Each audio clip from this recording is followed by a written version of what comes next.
My name is Nyala Zomafolo, Media Specialist for ICT Africa. This video interview explores some of the historical facts about telecommunications in Africa with Dr. Jabulani Hiwayo. Jabulani, welcome back again to ICT Africa. Thank you very much for inviting me here again. Jabulani, can you start by letting our audience how Africans communicated before Africa was colonized?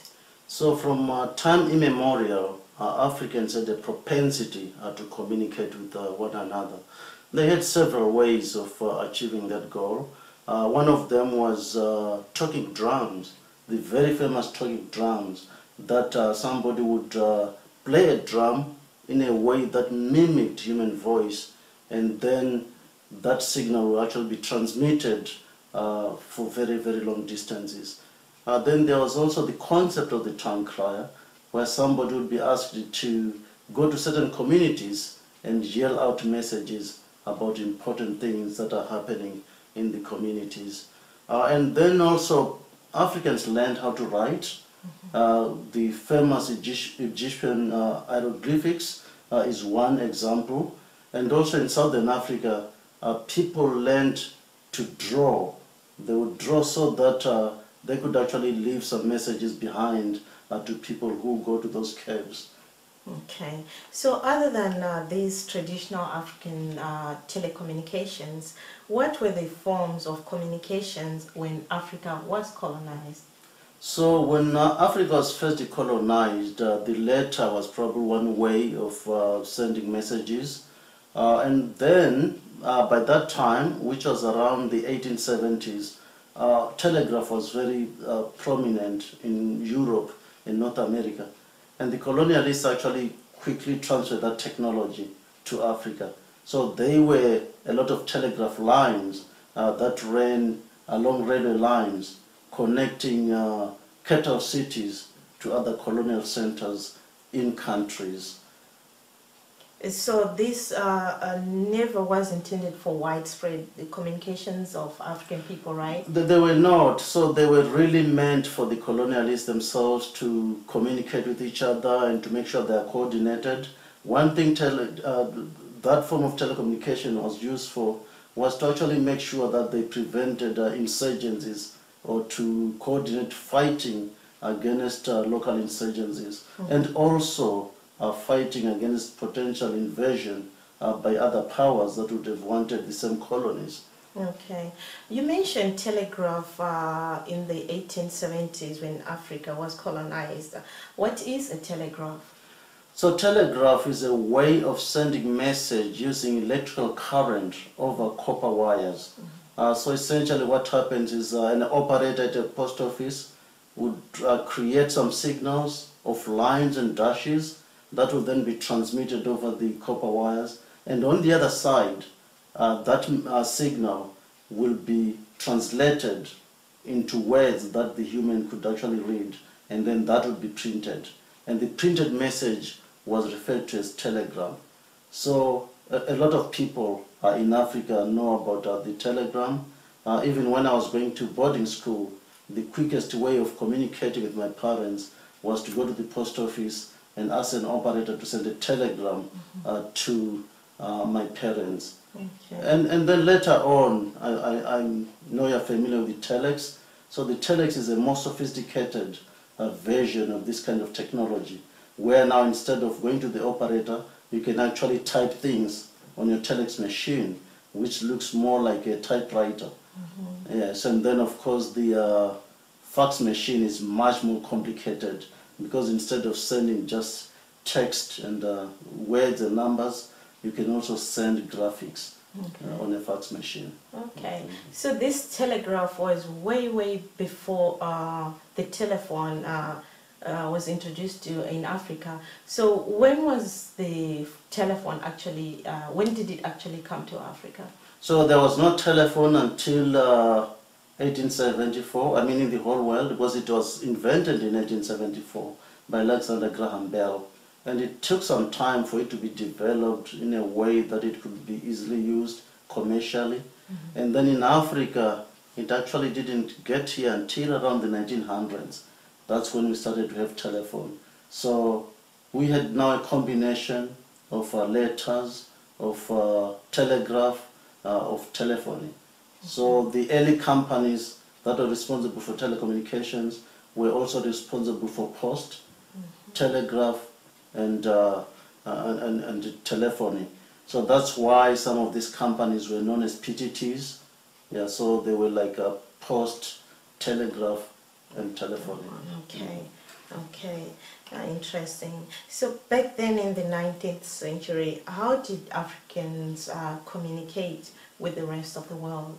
So for the most part, communication with the rest of the world was really by letter. You write your letter, post it, and then it will be taken by ships to wherever you want it to go. But eventually, telegraph, submarine cables started to come to Africa.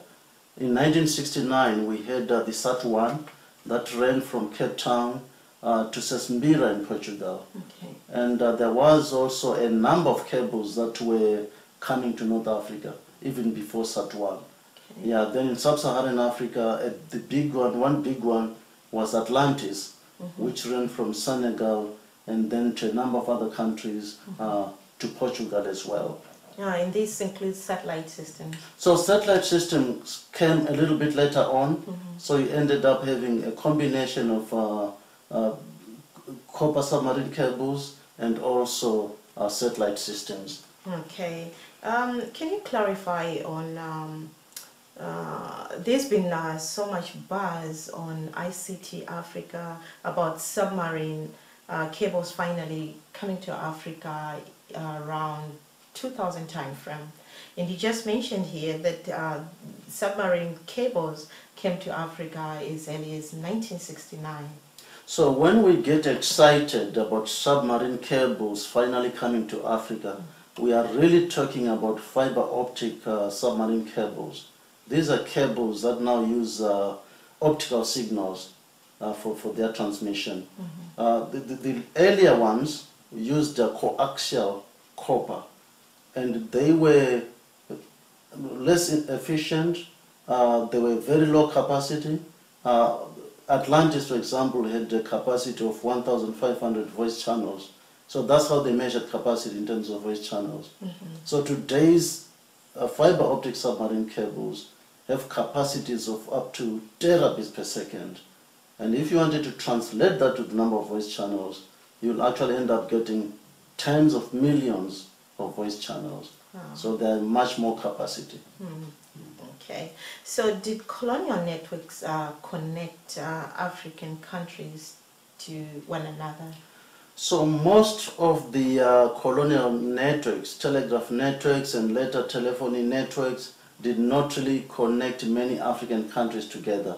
It was only when it was necessary for the colonialists to do that. For example, the British South Africa Company had a dream. It was really Cecil Jones Rhodes' dream to build a railway line that ran from Cape to Cairo in Egypt. But this never happened. But he managed to build a railway line that ran from South Africa to southern Rhodesia, which is today Zimbabwe, through northern Rhodesia, which is Zambia today, and to Katanga, which is part of the Belgian Congo, which today the Democratic Republic of Congo. And along that railway line, there was a telegraph line as well. So you have all these companies, these countries, being able to communicate with one another. Okay. So has there been any efforts by Africans since independence to connect African countries to one another?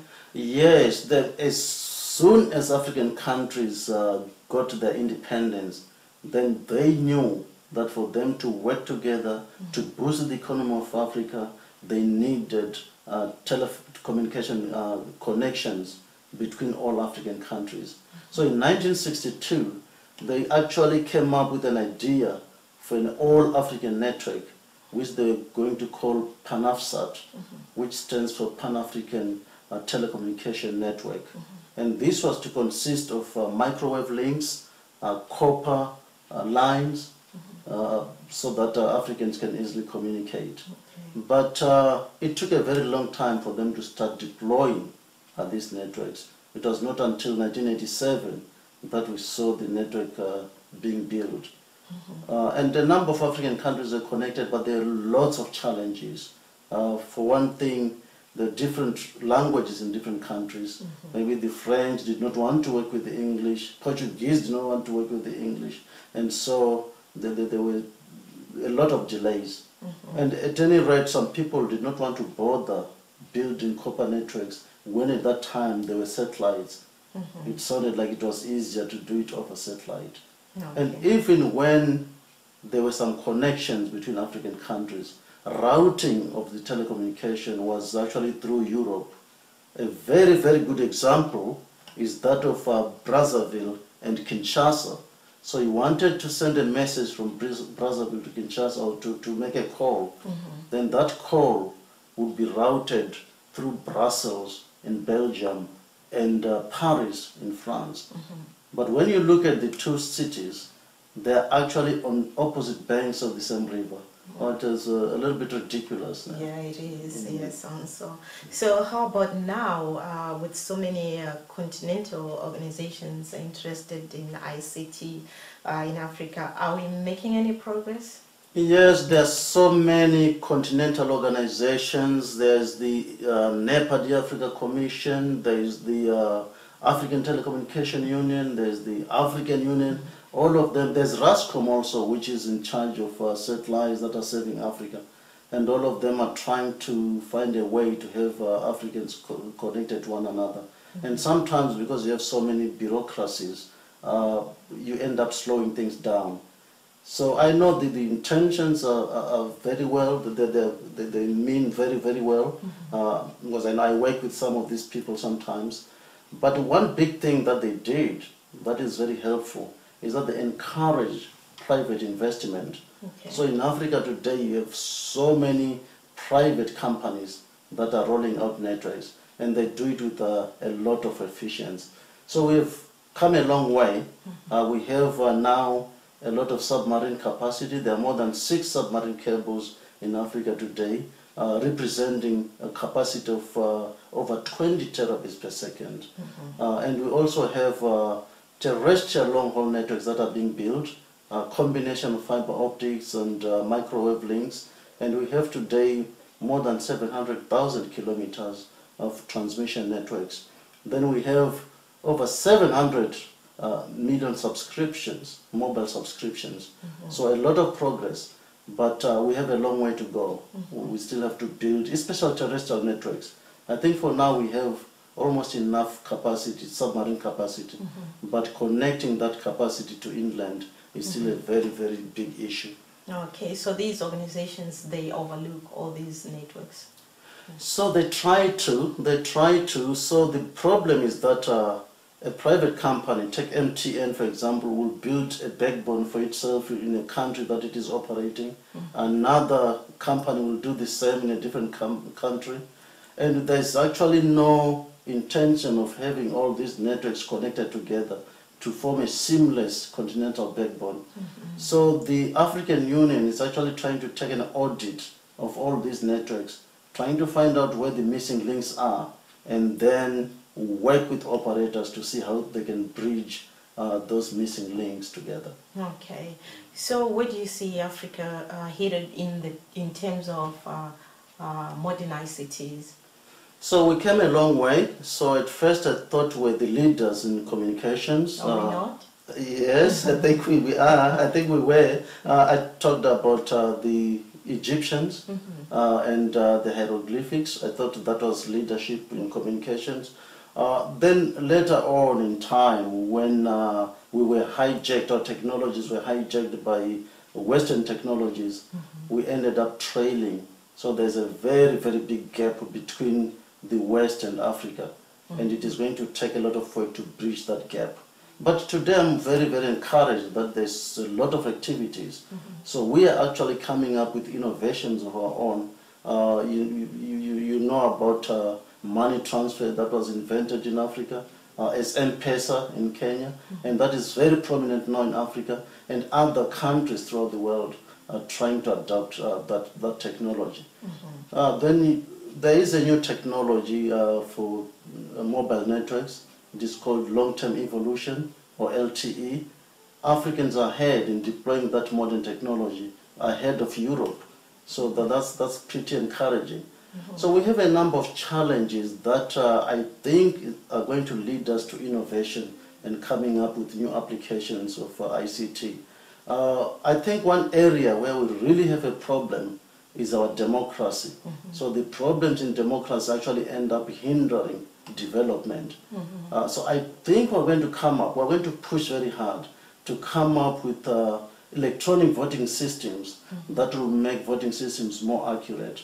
Because it's really, really bad when you are running for an election, you lose, and you're really not sure whether you lost because the people are not accepting you or because the systems are wrong. There's something wrong with the systems. It is equally bad for somebody who is running an election, they win, and everybody doubt that they win fairly and squarely. So you would want a system that makes it so that when elections are held, everybody can be confident with the systems and they can accept the result, whatever it is. Okay, so much to talk about. Very interesting and informative insights here, but unfortunately our time is up. And Jabulani, thank you very much for your insights. Thank you very much for inviting me. Okay. To read an article on the brief history of telecommunications in Africa and many other ICT articles, visit ICTAfrica.info. Thank you.